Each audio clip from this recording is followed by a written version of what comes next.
Hello everyone, my name's Jemeela and I am mummy to Harry and Freddie. Harry is almost 4 and Freddie is 10 months. And I had my placenta encapsulated by Ellen at the Placenta Connection. And when I heard that Ellen was starting a YouTube channel, I wanted to come on here and tell you all about my experience of having my placenta encapsulated and some of the other services that Ellen offers.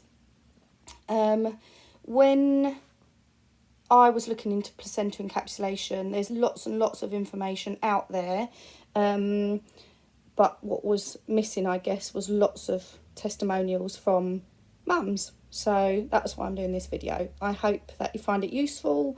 I hope you find it useful. So I am still on maternity leave with Freddie, but in my job, I'm a clinical psychologist, which has meant that I've done lots of studying and lots of critiquing evidence and looking at the evidence base for different interventions. So when I started to think about, there's a little person coming. So when I was first looking into placenta encapsulation, I wanted to look at what evidence there was for it. And I guess it was difficult to find any kind of scientific empirical evidence for it. There is one study done in America that found no evidence of harm. But what I got to thinking about was the fact that modern medicine and all of the things that there is an evidence base for today started out much like placenta remedies started out, kind of in the old wives' tale arena, the kind of natural remedy passed down from generation to generation, and then eventually they made their way into modern science and they made their way into the evidence base for things. And I genuinely believe that that is what will happen with placenta remedies. I think there are lots of people around the world studying it at the moment, and I think we will see good evidence at least of their positive benefit for postnatal recovery. But what I'm here to tell you about is my experience, but I wanted to share with you my feelings about the lack of empirical evidence for placenta remedies, because if you're like me, you'll be looking for it, and there isn't very much. But what there is a huge amount of anecdotal evidence, and evidence from history and evidence from, evolution, and I guess I'm here to add to the anecdotal evidence. So I booked in with Ellen, I must have been 25 weeks. I was doing lots of things, lots of antenatal stuff, did some hypnobirthing. And as part of thinking about what I wanted to do with Freddie, so my second baby, I started to look into placenta encapsulation. I didn't have my placenta encapsulated with Harry because it wasn't really on my radar 5 years ago. And I recovered pretty well with Harry. I mean, physically it was quite difficult. Emotionally, I was quite good. But there were certainly some, bumps in the road in those first few weeks. It's a big change, that's for sure. So I was trying really to do everything I could to be as well as I could second time around, particularly because I had Harry, and it felt all the more important to be able to continue with some kind of, normal life for his sake. So I booked in with Ellen about maybe 25 weeks. It was a really easy process. I think I filled in a form online, and Ellen was really helpful, answered all my questions. I had loads of questions, and she was really forthcoming with information and really honest about, my questions about the evidence base, and really helpful with all the, practical questions that I had. Because like you, before that, my experience or my understanding of, people consuming their placenta was, the stories that you hear about people frying them up in the frying pan, which, like many people, grossed me out a bit. Didn't really want to do that. Don't think my husband would have been up for that either. But it was my placenta, but I didn't want to fry it. So, booked in with Ellen. And then about 30, I must have been about 35, 36 weeks maybe, and Ellen delivered me a chill pack, which is like a cool bag, small cool bag with loads of ice packs in it, brand new Tupperware pot and bag for my placenta to go in, and all the instructions, really clear instructions. I was a bit worried about, like, what's my midwife going to say? Is she going to know what to do? Because, you know, I've just given birth. I don't really want to have to help out with that. I did give my husband clear instructions about, you know, making sure that she knew I wanted to keep my placenta. But it was all in my birth plan, and so, you know, it all went really, really smoothly. So, and in between 20 and, you know, 34, 40 weeks, Ellen was on hand to answer questions and just reassure me and checked in, you know, see how things were going. So Freddie arrived 2 days after Harry's 3rd birthday. We just got the party out the way and my contractions started, which is what I wanted. I wanted Harry to have, you know, some normality before Freddie came along. The birth was pretty straightforward with Freddie. It was quite quick. Although my placenta took quite a long time to come out, actually, and needed a little bit of help to come out. And I remember sitting there with it next to me in a dish, just being absolutely fascinated about it, because we had delayed cord clamping, so Freddie was still attached to it for quite a long time before they cut the cord. And Ellen arrived. We texted her when we were in labour, and Ellen arrived as we were being transferred from the room where I'd given birth to the kind of the midwifery-led. I gave birth on delivery suite, and she arrived as we were transferring to the midwifery-led unit to recover and bond. So probably within like half an hour of Freddie being born. He was born at 9:15 on a Sunday morning, and she was there. I think she probably got there about 10:30 after my placenta had come. And I remember that she came in and it was very, she was very professional. She didn't kind of intrude in any way. She didn't kind of break the bubble that we were in, but also made me feel, you know, safe and reassured, and whisked my placenta away. And 9:00 the next morning, she knocked on my door with a jar of pills, beautiful jar of pills, and lots of other lovely remedies that I had asked for. So let's start with the pills. So I had a jar of pills, and I followed Ellen's advice, and I took, she'll tell you, 6 a day, I think. I definitely took 2 at a time, took lots more at the beginning just to kickstart my recovery, to get all of those kind of good vitamins and minerals and the iron back into my system after the birth. And then I think they lasted about 6 weeks. They lasted until my GP check, I think, because I reduced the dose on Ellen's advice down to 2 a day, I think.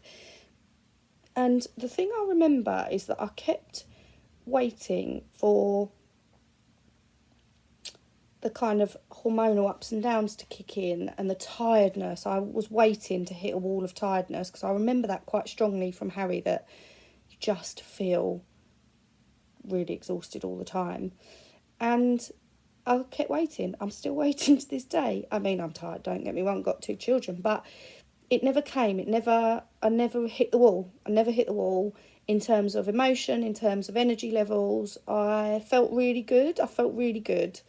And I kept thinking, like, oh, when day 4 or day 5 hits and the bubble bursts, I'll come down a bit, and that's okay. That's okay, because that's what happens. But it didn't. I'm really pleased to say.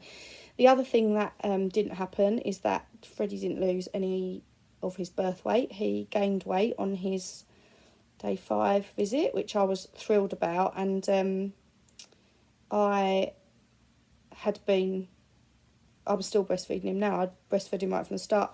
And my milk was, abundant, I would say. We never had any problems. We had problems with latching because Freddie had a tongue tie.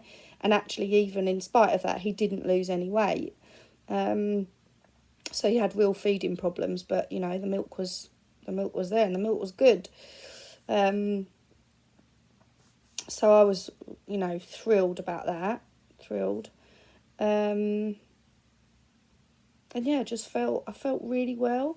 And so I'm really pleased that I went for some of the longer term remedies. So my placenta oil, I've got a placenta oil, which is amazing, absolutely amazing. Get one, because it means you can harness the power of your placenta for a lot longer. So your placenta contains lots of stem cells, which helps with, cell growth and healing.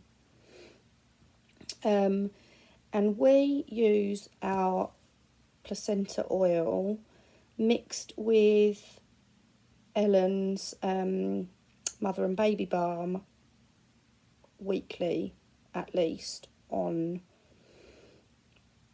rashes, grazes, burns, bites. Harry is a bit like me and my husband. He is a bit prone to a rash. And we'll get these patches of skin that come up that are a bit dry and a bit red and a bit sore or itchy sometimes. And I've sent Ellen so many photos because I cannot believe that just 24 hours or a couple of applications of the mother and baby balm with a couple of drops of placenta oil mixed in just almost seems to make whatever it is vanish. I use it on me, I use it on Freddie, I've used it on John. It's lovely. I'm a bit worried about it running out. But I also have a placenta tincture, which is for me, because you ingest it.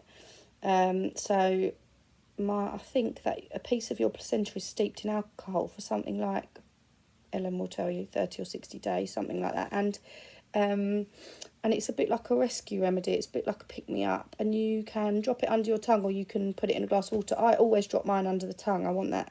I use it on the days when I need a hit. I use it on those days when I wake up feeling a bit down, a bit tired, we've had a bad night, or, just need a boost in the morning. And it really does. It makes you feel, it makes me feel, if nothing else, like I'm doing something. Some of it might be, psychological, and that's fine. But I think it really does help with a boost because it gives you that, those vitamins, those minerals, that iron. And yeah, it's quick and easy to use. Just drop it on your tongue. I keep it somewhere I can see it, so I think, oh yeah, don't have to rummage around for it. Just can grab it from the cupboard with the tea bags. What else did we have? We had a massage oil from Ellen that we used a lot in the early days. Freddie doesn't like to stay still for a massage now, but we put it in the bath sometimes because it's full of really lovely oils to nourish the skin. And I had a facial oil. I love my facial oil. Can you tell I'm a big fan? So the facial oil smells so nice and so luxurious. I most often put it on before I go to bed.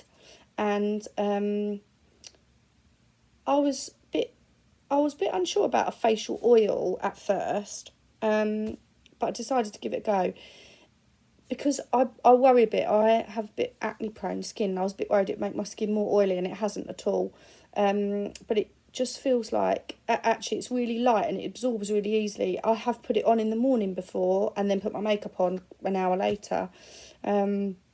Or just gone out with my facial oil on, but it smells lovely. And I'm really excited because Ellen is launching the skincare as a kind of separate but linked brand. So I'm excited to see what she does with that and what other goodies she will have for us. So I guess I have waffled on probably enough, but what I want to say is the process of booking in with Ellen was extremely straightforward, extremely smooth. But more than that, it was incredibly supportive. as I say, nothing was too much trouble. Ellen answered all my questions and just was a cheerleader for me, really, through the last weeks of pregnancy and the early weeks after Freddie was born. My experience of having my placenta encapsulated was overwhelmingly a positive one.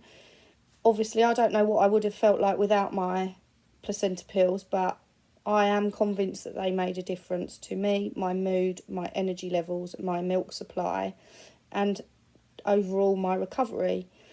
All the other things that you can have are wonderful add-ons, and if you can have them, because in the early days after having a baby, there just aren't that many lovely luxuries that are just for you.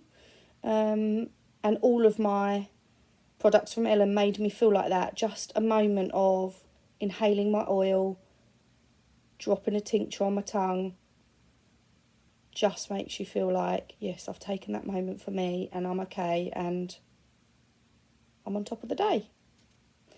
And also, just because of my research background, I'm a clinical psychologist.